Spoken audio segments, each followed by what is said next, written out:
Alright all, I know a lot of us are using the Premier Just Chenille, and I know a big issue is magic rings, especially with Ami, and I know a lot of people were saying that they were using regular yarn to start the magic ring and then going through with the plush yarn. I found I did not have the coordination to do that, so I came up with another way. So I do my normal slip knot, which of course is going to give me problems today, and then so I've made my slip knot.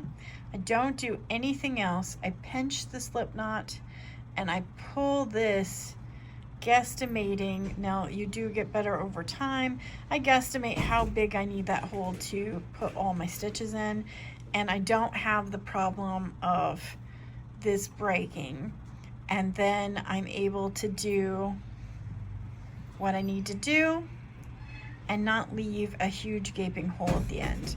Now, worst comes to worst, if it's slightly too big, you can just weave your tail in between all of your stitches. Of course, now that I'm filming it, I'm messing up.